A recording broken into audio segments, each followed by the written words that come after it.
Imperial College London have found that something within magic mushrooms might be useful if you've got depression. Professor David Nutt is the head of the Imperial Centre for Psychedelic Research. He led the team behind this project, and he's with us this afternoon. David, welcome. Thank you. Thanks very much for your time. You're probably not always introduced with the Beatles, are you?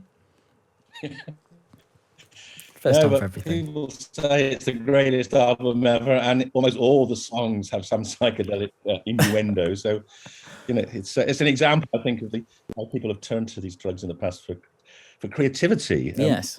And of course, what we're doing now is using them to try to unblock the minds of people with disorders that are very uncreative, like depression and obsessionality.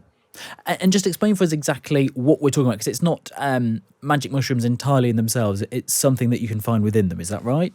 So we use the active ingredient, a pure version of the active ingredient called psilocybin.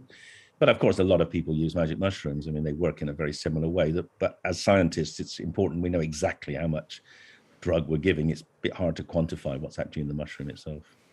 And why did you set about doing this research? Did we always know that there might be something useful within these?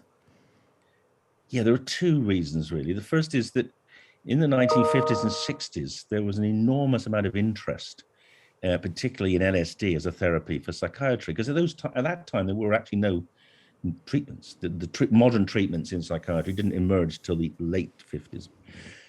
So there was evidence of use. That was the first thing. The second thing was that our group, about 15 years ago, began to ask the question, what is the psychedelic state? So we started doing modern brain imaging on psychedelics, and we discovered, somewhat to our surprise, that psilocybin in particular dampened down the circuits that lead to depression. And so we thought, well, if they're doing that in people who aren't depressed, would they do it in people who are depressed? And that's why we started doing the trials in depression, out of which came, the results that we're talking about today. And not just it did work, it helped people get out of depression, but we can now image their brains, and we know how it works. We know that it basically frees up the brain. It makes the brain less rigid in its thinking. And does that not have negative side effects elsewhere? No, because depression is a state where the brain gets tripped into or tricked into or gets into a bad habit. And, like all bad habits, getting rid of them generally improves your well-being across the board.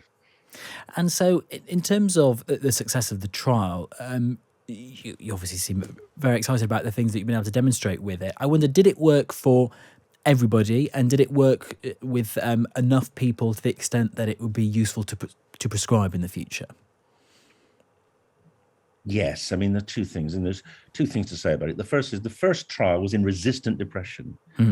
People who'd failed on at least two, and many had failed on multiple traditional antidepressants, and they'd all failed on psychotherapy, CBT. And most of them got significant improvement. Some people are still well 8 years later. So it was dramatic in those people who'd failed under the treatments. And the second point to make is that the comparison in the second trial, we did a comparison with a standard treatment. So we gave 2 doses of psilocybin, and we gave 6 weeks of a standard antidepressant called escitalopram. And on almost all the measures of clinical outcome, 2 doses of psilocybin did better. And the brain imaging shows why. The brain imaging shows that the psilocybin frees up the brain to make it more flexible and functional, whereas the escitalopram works in a very different way. What escitalopram does is protect you from stress. It's like a plaster on the brain, and it protects you, so the brain takes 6 to 8 weeks to heal. But psilocybin almost immediately disrupts the depressive thinking, so people get better within hours. And just very finally then, if this is all the case and it sounds good, is this likely to be prescribed on the NHS very soon? Well, I hope so. Or do you think that this is something that there'll be a long fight to get it over the line?